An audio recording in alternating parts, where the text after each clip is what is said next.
Assalamualaikum warahmatullahi wabarakatuh. Para sahabat Nafhan Abdul Channel, pagi ini kita berada di Masjid Al-Hidayah Komplek Raplesia Jatimakmur Pondok Gede Bekasi dalam rangka mengikuti kajian Ahad Subuh yang diisi oleh Ustadz Slamet Sunarwan yang bertemakan puasa ditinjau dari sudut surah Nabawiyah. Para sahabat sekalian, silakan menyaksikan. Wassalamualaikum warahmatullahi wabarakatuh. Billahi min shururi anfusina wa min sayyiati a'malina. May yahdihillahu fala mudilla lahu wa may yudlil fala hadiya lahu. Asyhadu an la ilaha illallah wahdahu la syarika lahu wa asyhadu anna Muhammadan abduhu wa rasuluhu la nabiyya ba'da amma ba'd.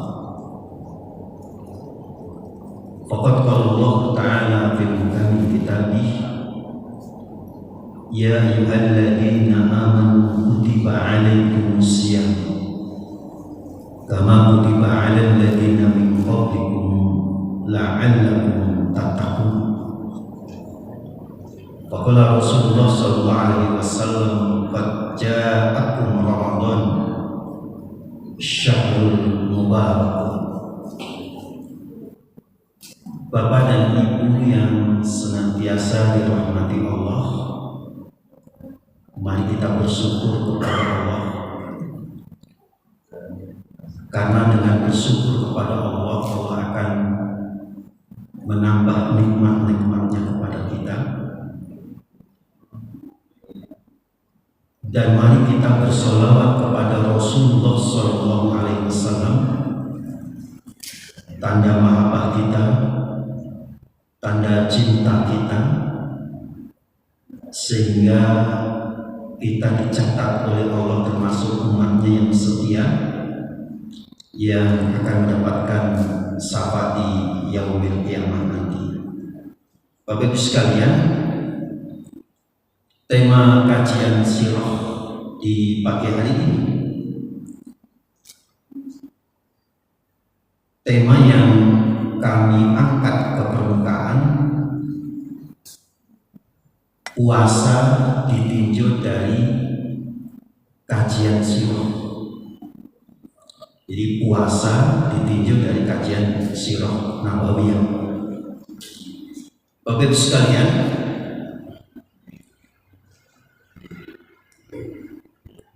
Allah merekam satu ayat yang mewajibkan kita untuk berpuasa, dan kita menunggu waktu.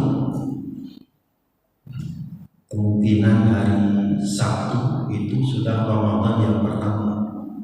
Jadi Jumat malam Sabtu itu insya Allah kita tarawih yang pertama, insya Allah. Bapak Ibu sekalian, Allah merekam di surat Al-Baqarah ayat 183, ayat di sana spektakuler, terutama di bulan Ramadan. Ya ayyuhalladzina amanu kutiba 'alaikumus shiyam kama kutiba 'alal ladzina min qablikum la'allakum tattaqun. Ibnu Mas'ud radhiyallahu anhu ketika mengomentari ayat ini, setiap redaksi ayat-ayat Al-Quran yang diawali dengan ya ayyuhalladzina amanu, kata Ibnu Mas'ud, yang pertama turun di kota Madinah. Ayat tersebut turun di kota Madinah setelah Rasulullah hijrah. Yang kedua, kalau redaksi awal diawali ya ayyuhalladzina amanu, maka ayat selanjutnya itu ada beban, ada kewajiban yang Allah wajibkan untuk dilaksanakan orang-orang yang beriman. Maka ya ayyuhalladzina amanu kutiba alaikumusiyam, wahai orang-orang yang beriman, diwajibkan atas kalian berpuasa sebagaimana diwajibkan atas orang-orang sebelum kalian. La'allakum tattaqun, semoga kamu menjadi orang yang bertakwa. Nah, Bapak Ibu sekalian, disyariatkan puasa itu di kedua Hijriah. Jadi ketika Nabi sudah 2 tahun di kota Madinah.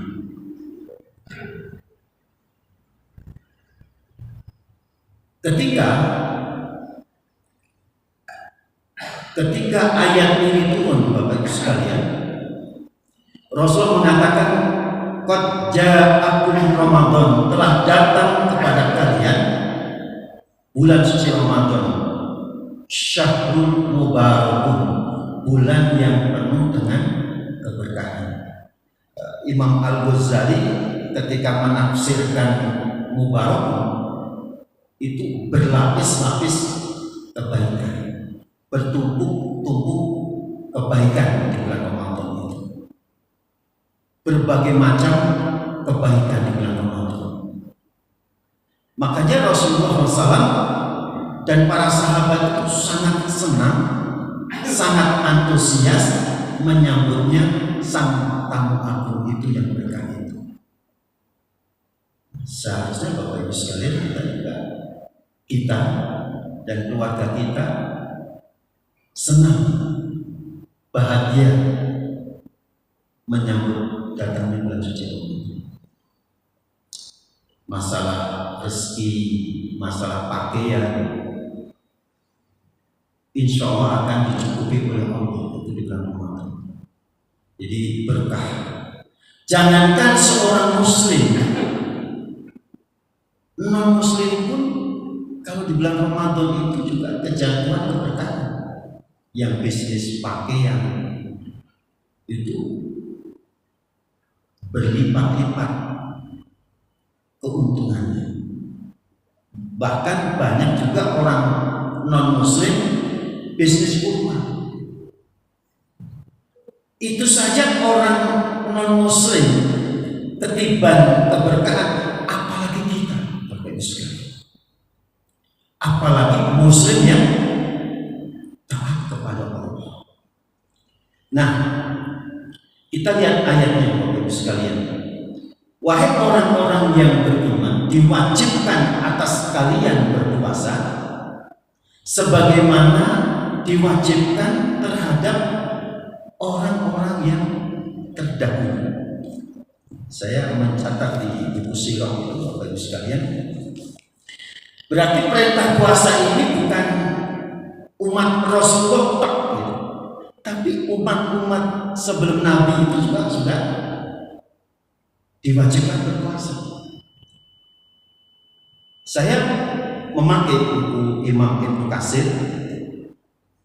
Imam Ibnu Katsir menjelaskan, Nabi Adam itu juga sudah berpuasa. Nabi Adam alaihissalam. Ini keterangan dari Imam Ibnu Katsir. Nabi Adam itu puasanya 3 hari setiap bulan. Jadi setiap bulan itu Nabi Adam berpuasa. Setiap bulan Nabi Adam itu berpuasa. Bahkan ketika Nabi Adam berjumpa dengan istri tercintanya, Ibu Hawa, rasa syukurnya itu diungkapkan dengan puasa pada 10 malam. Jadi itu Nabi Adam alaihissalam, keterangan Imam Ibnu Katsir.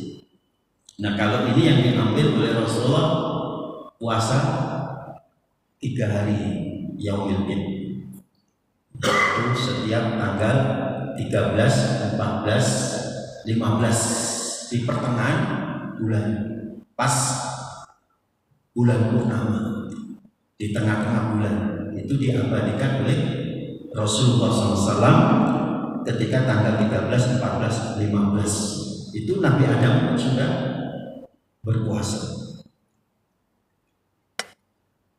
Nabi Nuh alaihissalam,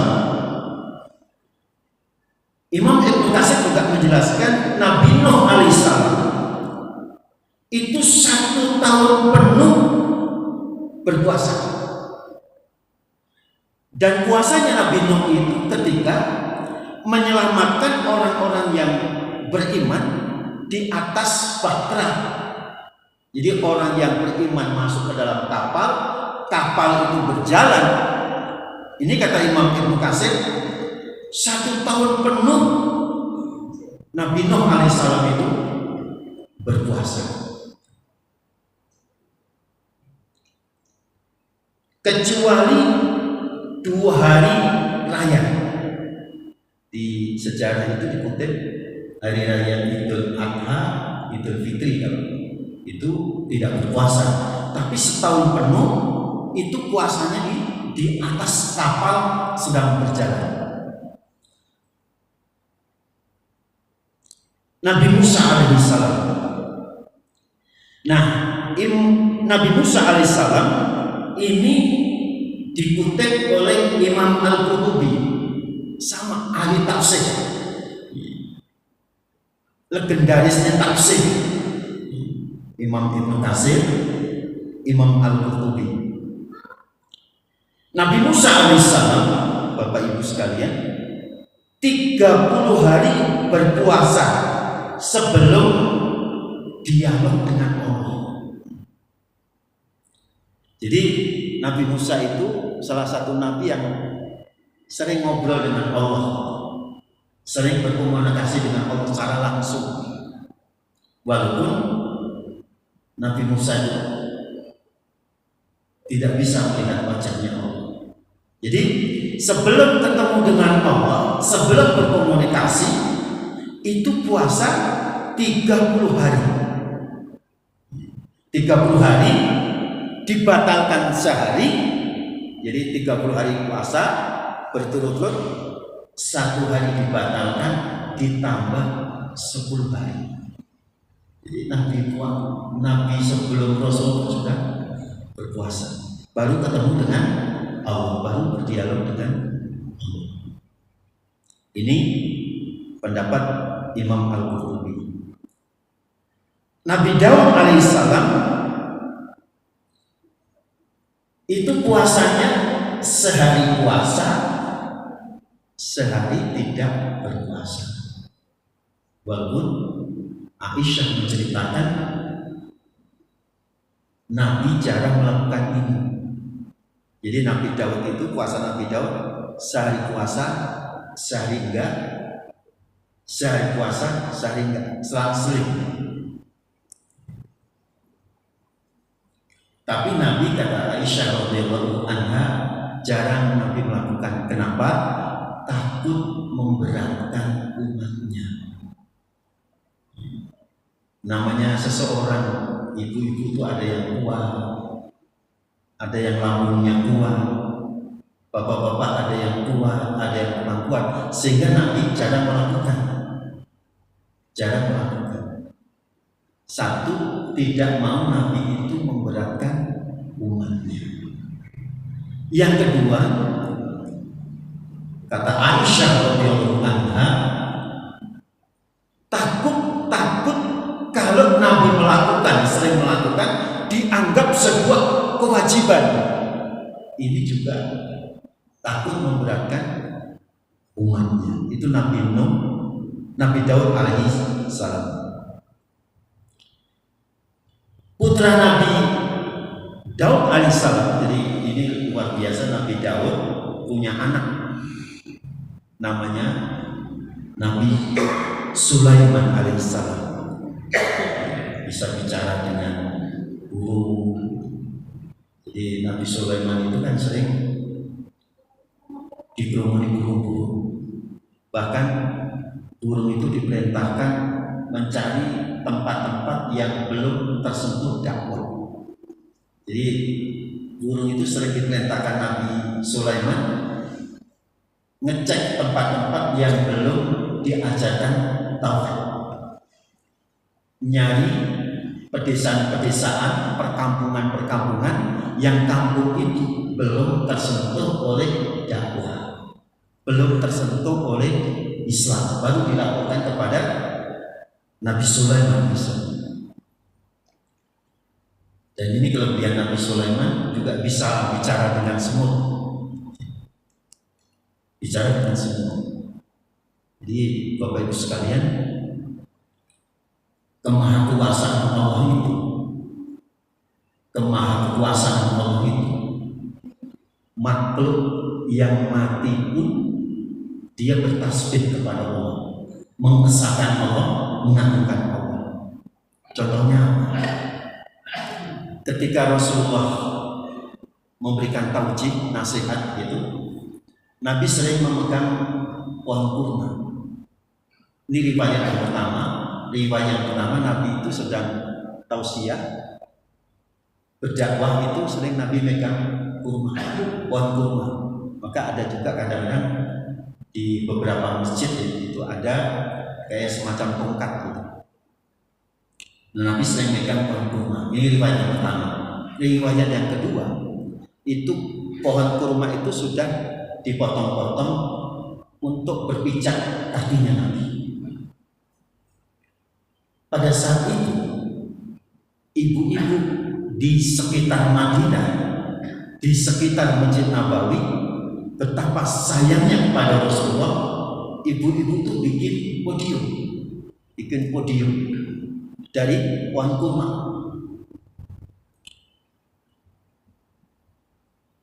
Podium itu dihadiahkan kepada Nabi, sehingga Nabi ketika memberikan tausiah, ketika Nabi ceramah, ketika Nabi memberikan pengarahan,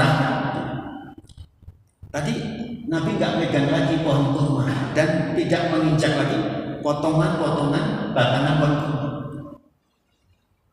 Hanya mendengar suara tangisan dari pohon kurma itu ataupun batangan kurma yang diinjak oleh Nabi. Itu menangis seperti anak kecil.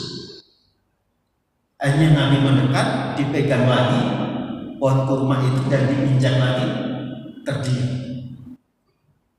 Jadi tumbuhan saja itu juga membesarkan Allah. Ombak itu juga membesarkan Allah. Angin itu juga bertasbih kepada Allah. Setiap pagi burung berkicau, setiap pagi mengiringi datangnya matahari itu, mereka bertasbih pada Allah.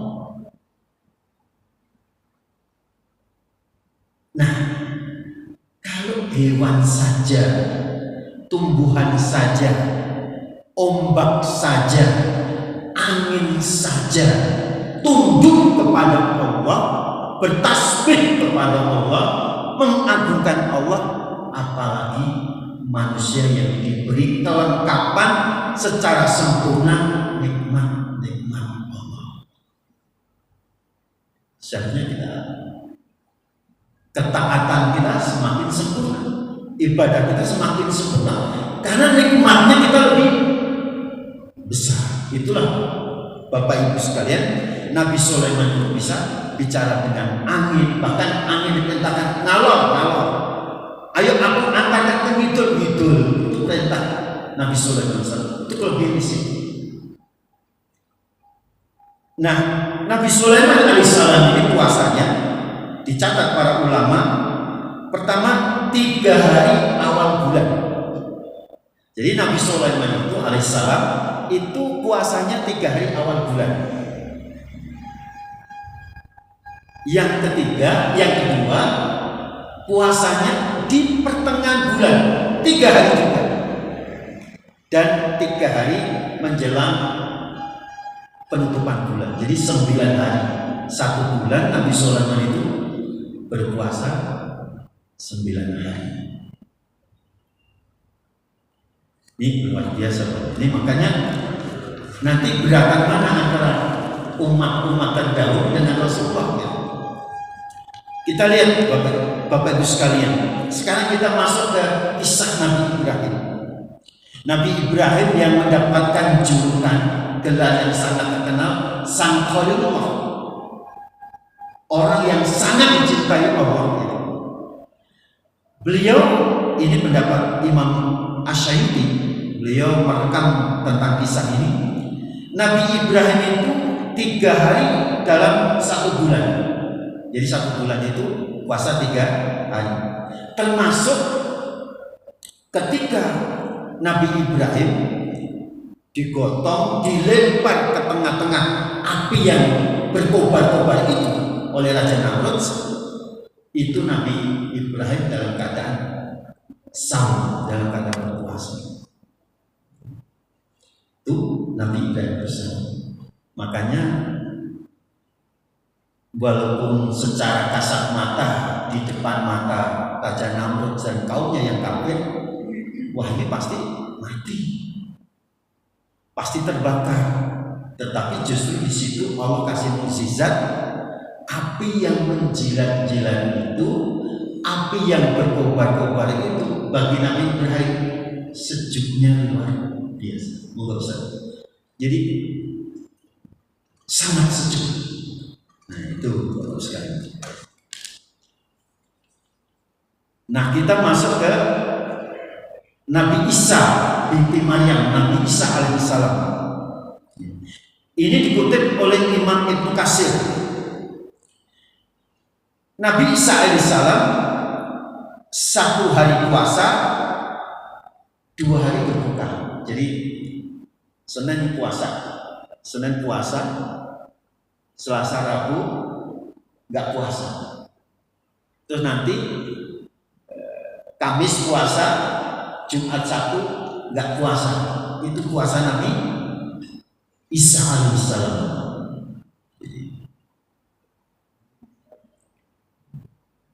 Beda-beda antara Nabi itu, bagus sekali, biasa itu. Kalau nanti kita bandingkan dengan kita. Dan ketika Nabi Isa alaihissalam dikepung rumahnya, terus siapa yang berani masuk ke dalam rumahnya Nabi Isa alaihissalam akan diberikan beberapa dirham, upeti, kekayaan. Maka Judas Iskariot itu musuhnya itulah yang mengacungkan diri, sehingga Judas inilah diserupakan kepada Nabi Isa. Dan saat Nabi Isa alaihissalam ini dikepung dan diangkat ke langit dalam keadaan berpuasa. Ini ibrahnya buat kita, Pak. Ibrahnya, nasihat buat kita itu. Semoga kematian kita itu kematian dalam kebaikan. Pas kita puasa diambil oleh Allah. Saya pernah ketika di Gedung Jaya di sebelah hati itu, saya ngisi kajian puasa di situ, kajian libur di lantai 7 Gedung Jaya. Yang ayahandanya pemilik kantor itu yang undang saya itu pas meninggalnya pas siang hari bulan Ramadan, di bulan puasa. Ini menjadi nasihat kita Bapak Ibu. Kematian kita menurut kebiasaan kita.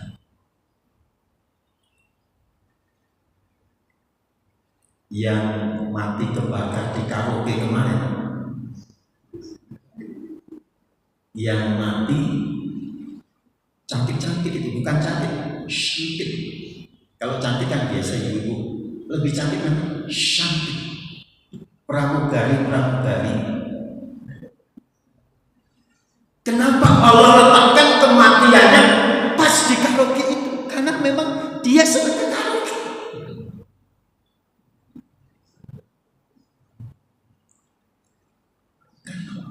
Kematian kita itu biasa. Saya nggak apa misalnya meninggal pas puasa,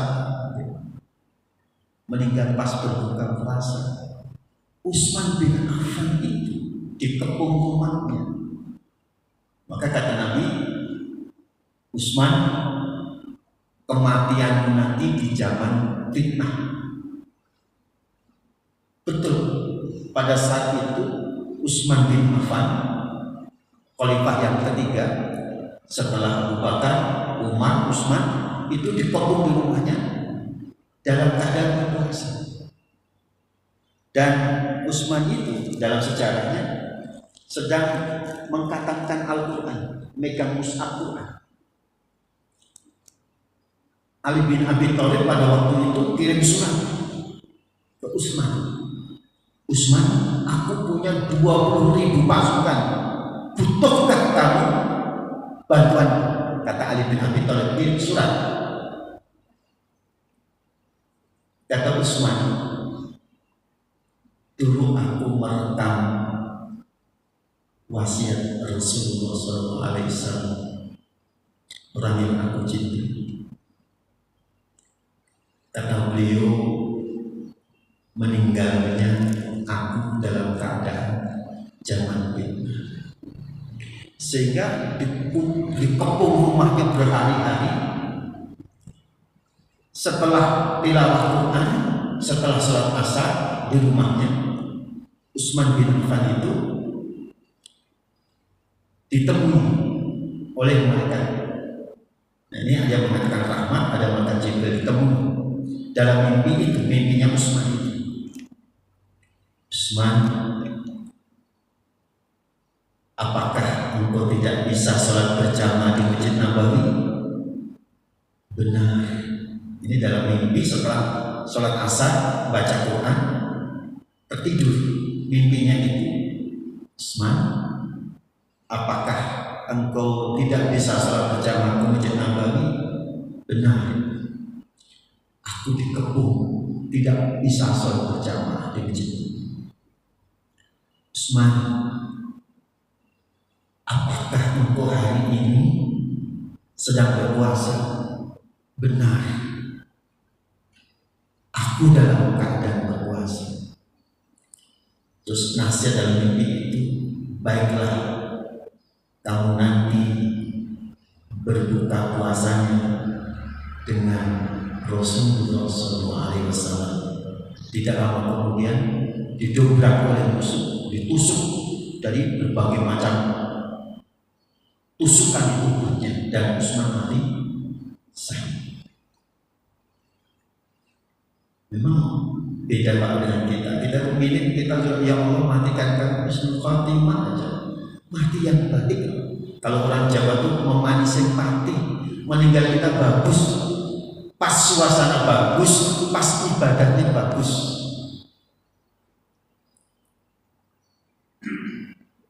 Kita ingin seperti itu. Kadang-kadang ada yang meninggal habis akad nikah, meninggal.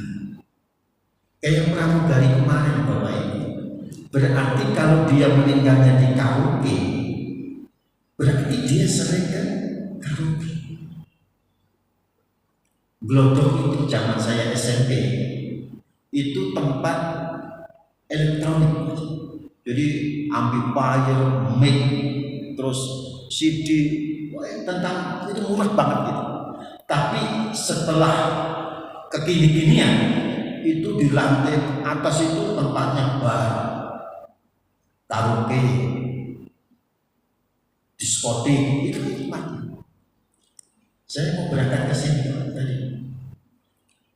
Saya lihat mbak-mbak dalam kondisi mabuk itu, karena diboncengkan gojek itu, lepas mulut itu. Wah, kalau sampai naudzubillah min dzalik, matinya pas mabuk. Jadi ini nasib buat kita. Kita ingin meninggal kita pas baca Quran, meninggal kita pas sholat berjamaah. Salah satu karyawannya dia tadi, Pak Haji Samsal itu, karyawannya itu bukan teman kami. Sekarang anaknya ngaji dengan saya, mantunya. Itu di waktu Covid di rumah sakit Pondok Gede, yang dulu puskesmas, sekarang kan rumah sakit daerah tempat ya. Itu pas sholat maghrib dalam kondisi berdiri, meninggal dunia. Jadi kita ingin mengukir meninggal kita pas dalam ibadah pada Allah. Kita ingin. Kalau meninggalnya di karaoke itu walaupun mau dikemas kayak apa itu tempat maksiat. Suaminya siapa, istrinya siapa. Nah, kita kembali Bapak Ibu sekalian dirahmati Allah. Jadi Nabi Isa alaihissalam itu meninggalnya ketika ditarik ke langit oleh Allah itu dalam keadaan sama, keadaan berpuasa. Nabi Yunus alaihissalam itu dilempar dari 2 bibir ikan hiu itu dalam keadaan berpuasa. Setelah dilempar oleh ikan hiu, dia ke bibir pantai. Di situ ada sebuah buah. Ada yang mengatakan itu buah semangka, ada seperti buah labu gitu. Itu untuk berbuka puasa Nabi Yunus alaihissalam. Nabi Yusuf alaihissalam itu puasanya penuh ketika berada di dalam penjara, difitnah, dianggap jatuh cinta, dianggap, maaf bahasanya agak kurang enak, memperkosa ibu angkatnya, padahal ibu angkatnya yang punya kemauan. Setelah di pengadilan dijatuhi, Nabi Yusuf alaihissalam harus masuk ke dalam penjara. Di dalam penjara itulah Nabi Yusuf alaihissalam berpuasa.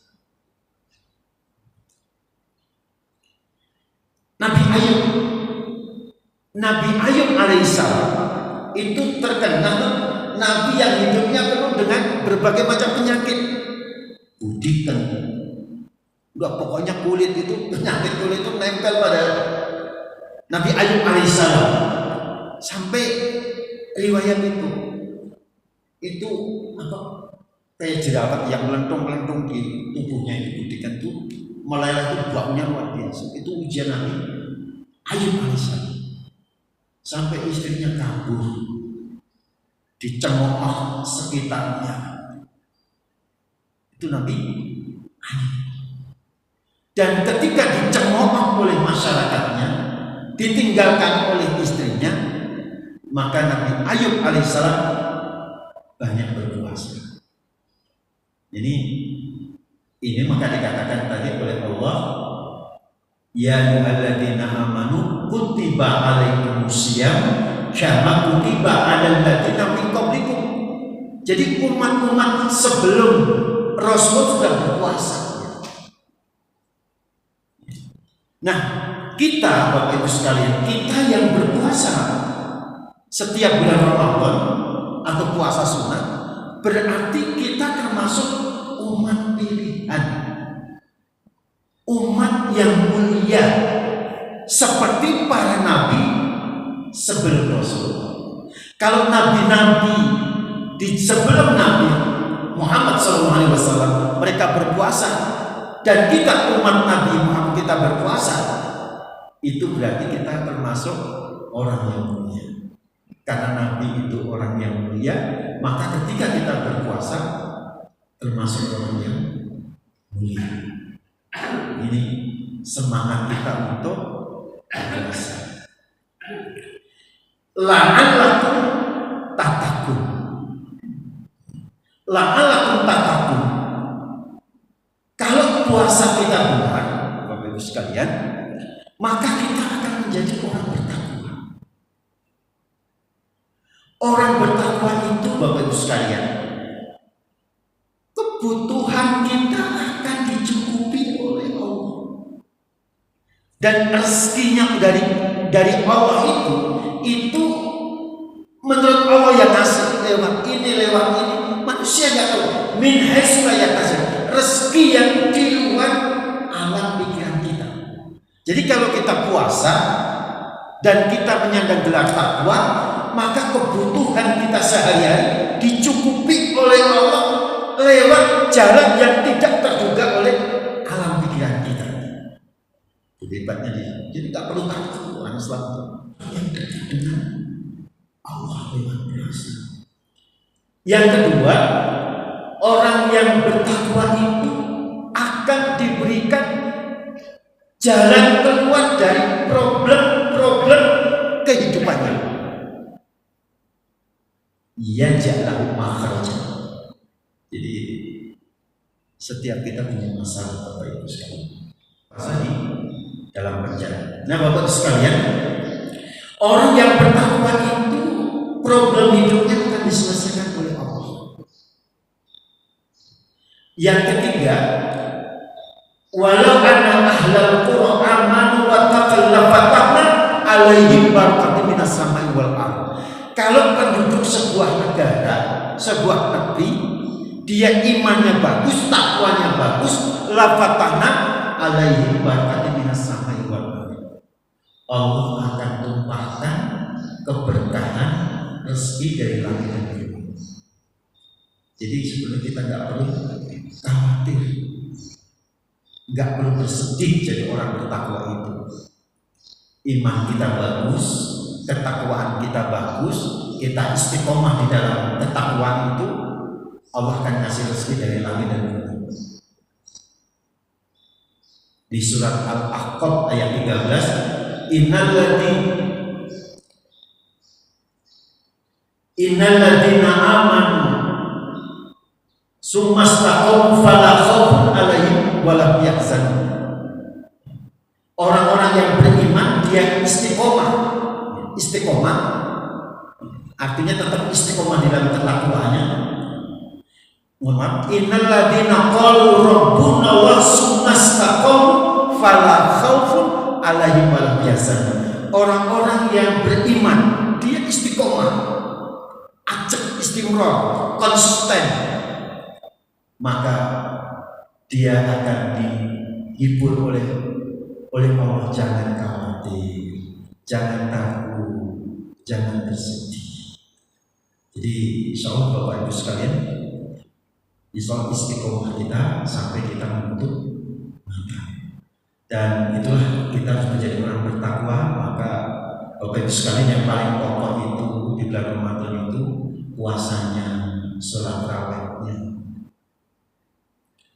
sholat tahajudnya kita hidupkan. Sholat tahajud.